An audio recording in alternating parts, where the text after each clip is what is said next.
Mukunda first ever factory outlet mega వడ్డానం sale. Zero making charges అన్ని Mukunda branches లో లభించును.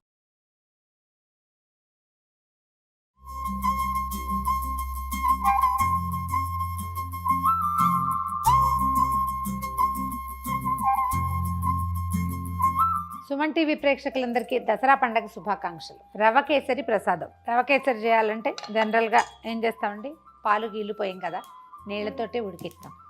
అయితే రవ కేసరికి ఒక గ్లాసు రవ్వకి కనీసం 4.5 గ్లాసులు నీళ్ళు పోస్తే ఎక్కువ అవుతుంది, డబల్ త్రిబుల్ అవుతుంది, చూడ్డానికి బాగుంటుంది, బాగా మృదువుగా కూడా వస్తుంది. 2-3 పోస్తే కొంచెం గట్టిగా టంగ్గా అవుతుంది కదా. ప్రసాదం మొదట చేసినప్పుడు కొంచెం మనకి లూజ్గా కనపడుతుంది. చల్లారే కొందికి చక్కగా స్పూన్తో తీస్తే చక్కగా బాగా వస్తుంది అనమాట. ముక్కలు చెక్కలుగా కాకుండా మృదువుగా వస్తుంది. కొంచెం నెయ్యి వేసి మొదట మన జీడిపప్పులు, కిస్మిస్లు, తర్వాత కాసిన బాదం పప్పులు ముక్కలు చేసాం, అవి వేయించేసుకుందాము.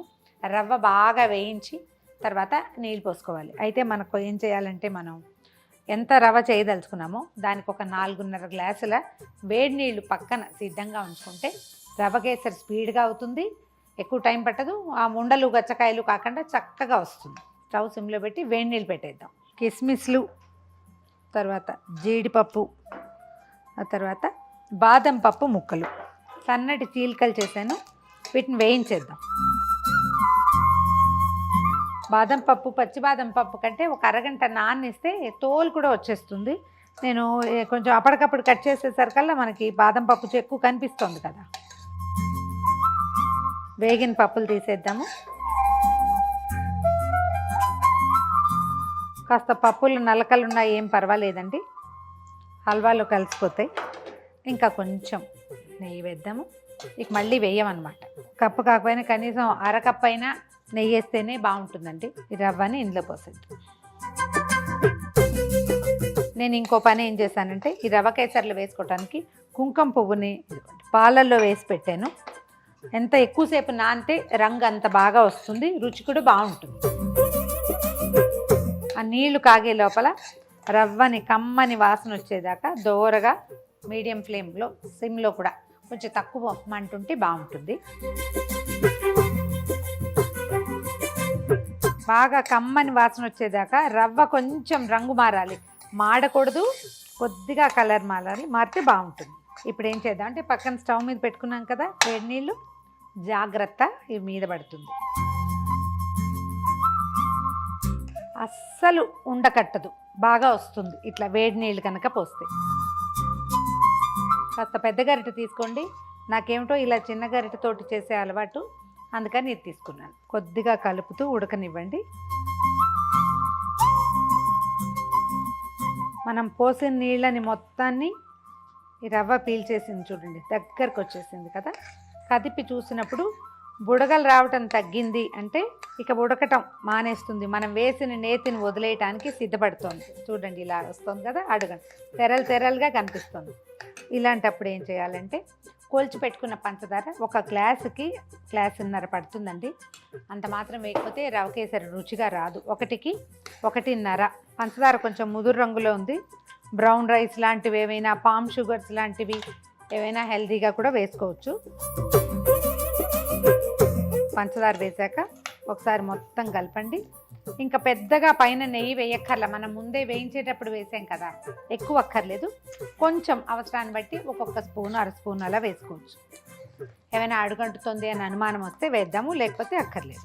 కుంకుమ పువ్వుని పాలల్లో వేసి పెట్టాను కదా, ఒకసారి దీన్ని బాగా పాలల్లో రంగరించి వేసేద్దాం. ఎక్కువ పాలు పోయలేదు, కొంచెం తక్కువే వేసాను. ఇలాంటప్పుడు వేస్తే ఏంటంటే రంగు బాగా వస్తుంది.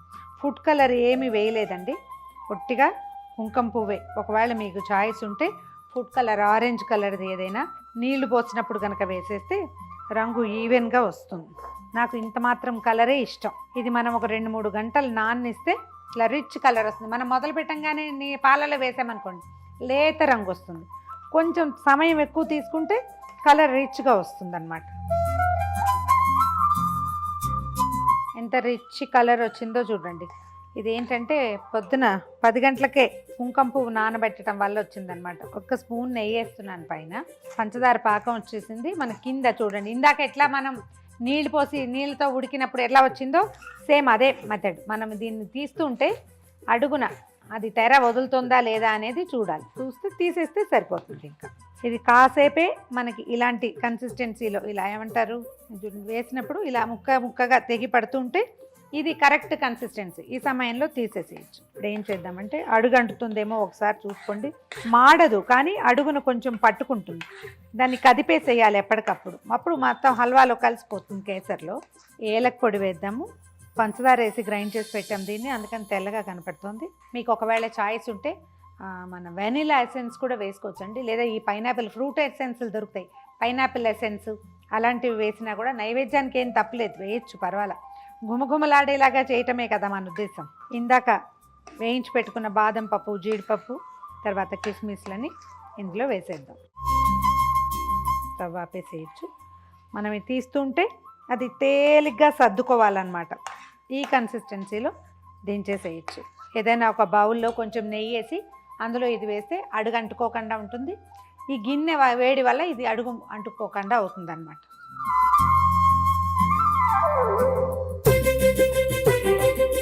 సింపుల్ అండ్ ఈజీగా తయారయ్యే గుమగుమలాడే రవ కేసరి. మరొకసారి సుమన్ టీవీ ప్రేక్షకులందరికీ దసరా పండుగ శుభాకాంక్షలు.